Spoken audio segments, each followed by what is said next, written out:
Yeah, good evening, everyone. This is 12:28. I can't wait till tomorrow because lady to send the message to the comment section. Lady and be me gone. That's why I want to do this tonight. I want to hear everything. I'm going to tag her on this video. I want to hear everything. I want to hear everything. What do you mean by that? I want to hear everything.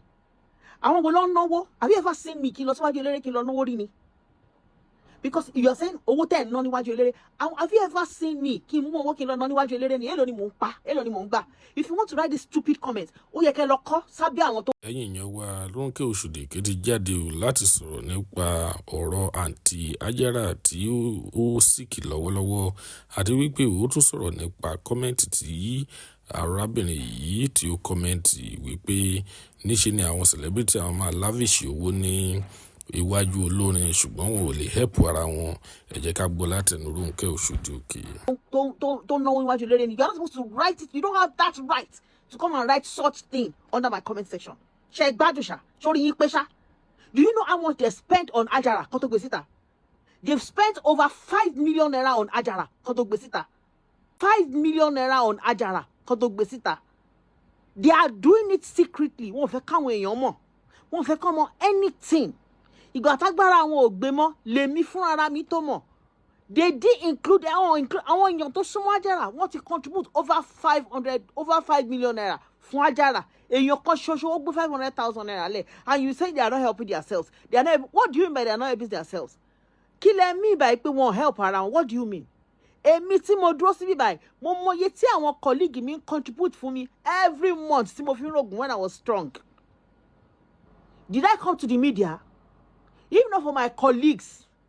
Did I come to the media? Did I come to beg did I come to beg money from anybody? Èló ni mò ń pa, èló ni mò ń rí. Because you people just open your mouth and start vomiting trash. Tẹ́ bá ti mọ̀ wé kékeré báyìí, ẹ máa type ni. Ṣé ẹ wà okay? Ṣé ẹ gbádùn? Ṣé ẹ wà okay? Ṣé ẹ gbádùn? Wọ́n ti dá over 5 million naira fún Ajara. Ìgbà tágbára wọn ò gbé mọ́. Not sorry, social media. If you don't know something, you will ask. Anyone know what? Have you ever seen me? Kimbo Dani Wajilere Kilomano.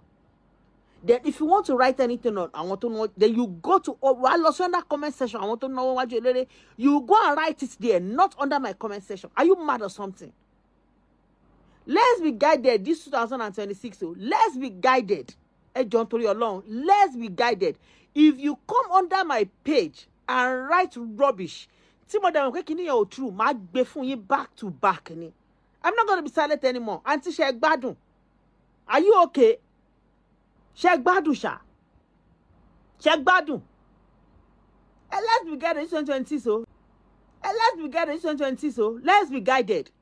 Let's be guided, though. If you want to help, if you don't want to help, fashy.